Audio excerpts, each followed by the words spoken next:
ఇది రాజ్యాంగ స్ఫూర్తికి విరుద్ధం అంటూ కూడా నిన్న మంత్రి కొండా సురేఖ బట్ ఇక్కడ ఇదే పాయింట్ వస్తుంది. తన కూతురు సొంత కూతురే మాట్లాడితే తనకు అంటే ఆ వ్యాఖ్యలకు నాకు సంబంధం లేదు, సో అది తన వ్యక్తిగతం అని చెప్పినటువంటి కొండా సురేఖ ముఖ్యమంత్రి పైన అంటే తన కేబినెట్ లో మంత్రి, సో తన ముఖ్యమంత్రి పైనే మాట్లాడితే ఎందుకు ఖండించలేదు అన్నది ప్రధానమైనటువంటి ప్రశ్న. సో కొండా సురేఖ ఇండైరెక్ట్ గా కూతురుకే సపోర్ట్ చేస్తోంది, ఈ కొండా సురేఖ మాటలే తన కూతురుతో పలికిస్తోంది అన్నది ఇక్కడ వస్తున్నటువంటి కామెంట్ ఒకటైతే గనక. ఇందులో ఇంకొక ఈక్వెషన్ మనకు కనిపిస్తోంది సునీల్. సో 15 మంది ఎమ్మెల్యేలు ప్రెస్ మీట్ పెడితే వివిధ జిల్లాల నుంచి ఒక 5గురు ఎమ్మెల్సీలు పెడితే, బట్ పార్టీ ఫిరాయించినటువంటి ఎమ్మెల్యేలు దీనిపైన ఇంతవరకు రెస్పాండ్ కాలేదు, మంత్రులు ఎవరు కూడా దీనిపైన ఇంతవరకు రెస్పాండ్ కాలేదు. ఒక ముఖ్యమంత్రిని మాట అంటే గతంలో ముఖ్యమంత్రిని అంటే మిగతా మంత్రులంతా కూడా రియాక్ట్ కావాలని చాలాసార్లు ముఖ్యమంత్రే చెప్పారు, మంత్రులంతా రియాక్ట్ కావాలని. బట్ ఏకంగా ముఖ్యమంత్రి పైన ఒక మంత్రి కూతురు రియాక్ట్ అయితే సో ఎందుకు మిగతా వాళ్ళంతా రెస్పాండ్ కాలేరు? సో ఇక్కడ కొంతమంది మాత్రమే రేవంత్ రెడ్డి మద్దతుగా నిన్న గాంధీ భవన్లో ప్రెస్ మీట్ పెడితే అదే రేవంత్ బలం అనుకోవాలా? అసలు ఎట్లా చూడొచ్చు ఈ అంశాన్ని?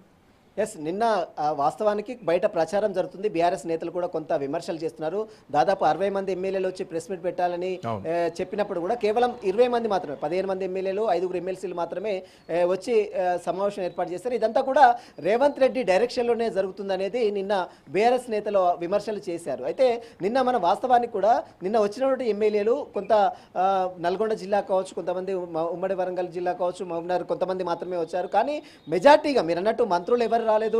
అదేవిధంగా కీలక నేతలు అయితే అంటే ఉప ముఖ్యమంత్రి బల్లు, బట్టి విక్రమార్క లాంటి శ్రీధర్ లాంటి వాళ్ళు ఎవరు కూడా మీడియా ముందుకు వచ్చి మాట్లాడలేదు. కేవలం కొంతమంది మాత్రమే, అది కూడా మొన్న ప్రభుత్వ విప్పులు ఇచ్చినటువంటి బల్మూరి వెంకట్ కావచ్చు, వేముల వీరేశం కావచ్చు, మరోవైపు బీర్లా ఐలే వీరు మాత్రమే వచ్చి మాట్లాడారు. అది కూడా కొంతమంది నిన్న కూర్చున్న వారిలో కూడా అనేక మంది కూడా అటు మంత్రుల తీరుపై మరోవైపు అక్కడ ఉన్నటువంటి సొంత పార్టీ నేతలపై కూడా అనేక విమర్శలు చేస్తారు. నిన్న ఉదాహరణకు మనం చూడొచ్చు, తుంగతుర్తి ఎమ్మెల్యే మందుల శ్యామల్ నిన్న అదే మీటింగ్లో కూర్చున్నారు. కానీ ఏకంగా మంత్రి కోమటిరెడ్డి వెంకటరెడ్డి తీరుపైనే బహిరంగంగా ఛాలెంజ్ చేసినటువంటి తీరు కూడా మనం నిన్న చూసాం, అయితే గతంలో చూసాం. అయితే నిన్న అటు మందుల సామాన్లు కూడా అడిగినప్పుడు కూడా ఆయన నోరు మెదపలేదు. ఇదే విషయానికి సంబంధించిన అంశంపై కూడా ఎక్కడ కూడా ఆయన ప్రస్తావించకుండా మౌనంగా ఉండి అక్కడి నుంచి వెళ్ళిపోయినటువంటి పరిస్థితి నిన్న మనం చూసాం. అయితే చాలా మంది నిన్న కూర్చున్నటువంటి వారే ప్రభుత్వంలో ఉన్నటువంటి వ్యక్తులే, ప్రభుత్వంలో ఉన్నటువంటి ఎమ్మెల్యేలే, చాలా మంది మంత్రుల తీరుపై, ముఖ్యమంత్రి తీరుపై కూడా అనేక విమర్శలు చేశారు. ఉదాహరణకు మనం చూడొచ్చు, రాజగోపాల్ రెడ్డి కూడా గతంలో అనేక సార్లు ముఖ్యమంత్రిని అధిష్టానాన్ని సైతం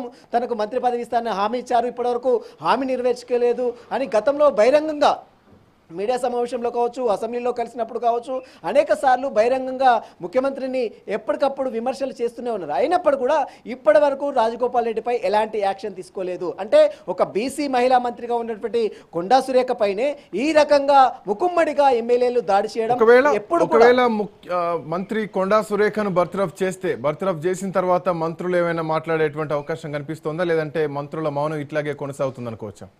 ఎస్, ఇప్పటివరకు అయితే మంత్రులు ఎవరు కూడా బయటికి రాలేదు, ఇప్పటివరకు మౌనంగానే ఉన్నారు, ఎవరు కూడా రెస్పాండ్ కాలేదు. కేవలం రెస్పాండ్ అయింది మాత్రము ఎమ్మెల్యేలు, ప్రభుత్వ విప్పులు మాత్రమే రెస్పాండ్ అయ్యారు. అయితే రాజగోపాల్ రెడ్డి మాట్లాడినప్పుడు ఎందుకు ఇంత మంది ఎమ్మెల్యేలు కావచ్చు, విప్పులు కావచ్చు ఈరోజు బహిరంగంగా వచ్చి మాట్లాడలేదనేటువంటి విమర్శలు కూడా తలెత్తున్నాయి. ఇక మంత్రి కొండా సురేఖ మంత్రి పదవి పోతుందంటూ కూడా ఒక చర్చ కూడా కొనసాగుతుంది. అయితే ఆ మంత్రి పదవికి తనకంటే తమకు వస్తుందంటూ కూడా నిన్న మీడియా సమావేశం ఏర్పాటు చేసినటువంటి కొంతమంది విప్పులు, ఎమ్మెల్సీలు కూడా ఆశావాహులు ఇప్పటికే పావులు కలుపుతున్నారు.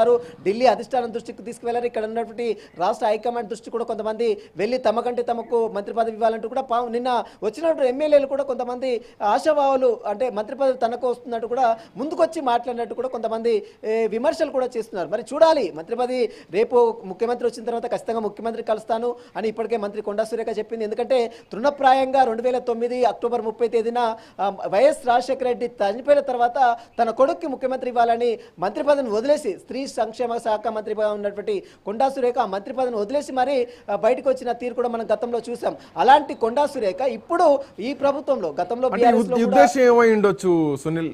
ఏదేమైనా కానీ పార్టీ, అది మా పార్టీ అంతర్గత సమస్య, ఏదున్నా కానీ మేము మా లోపల మేమే కొట్లాడుకున్నా కలిసి ఉన్న ఇది అంతర్గత సమస్య, దీంతో టీ కప్పులో సునామీ లాంటిది అని చెప్పేసి చాలా సందర్భాల్లో ఎమ్మెల్యేలు, మంత్రులు అందరూ చెప్తూ ఉన్నారు.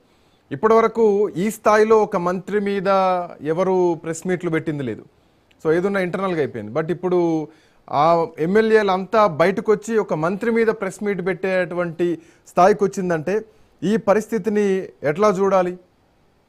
ఎస్ ఖచ్చితంగా. ఎందుకంటే ఒక మంత్రి బీసీ మహిళా మంత్రిగా ఉన్నటువంటి కొండా సురేఖని మొదటి నుంచి కూడా పార్టీ కావచ్చు, మరోవైపు ప్రభుత్వంలో కూడా అంత యాక్టివ్గా ఆమె రోల్ అయితే లేదని చెప్పాలి. అంటే ఒకవేళ ఆమె కాన్స్టిట్యూన్సీలో పనిచేస్తున్నప్పుడు కూడా ఆమెని చాలా వరకు సమ్మక్క సారక్క జాతర మహాజాతర జరిగింది, అయినప్పుడు కూడా అక్కడ మొత్తం కూడా పెత్తనం చేసింది పొంగులేటి శ్రీనివాసరెడ్డి. ఇన్ఛార్జిగా మంత్రిగా ఉన్నటువంటి పొంగులేటి శ్రీనివాసరెడ్డికే పెత్తనం ఇచ్చారు. ఇటీవల కాలంలో అటు కడియం శ్రీహరి ఏకంగా తమ దేవాదాయ శాఖ మంత్రిగా ఉన్నటువంటి కొండా సురేఖకు తెలియకుండానే తను వచ్చి రివ్యూ చేయడం, అధికారులతో రివ్యూ చేయడం, ఇదంతా కూడా కొండా సురేఖ మొదటి నుంచి కూడా కొంత అసహనం వ్యక్తం చేస్తున్నారు. అయినప్పుడు కూడా ఎక్కడ కూడా బయటకు వచ్చి ఈ రకంగా ప్రభుత్వ తీరుపై కావచ్చు, ముఖ్యమంత్రి తీరుపై కూడా ఎక్కడ కూడా మాట్లాడలేదు.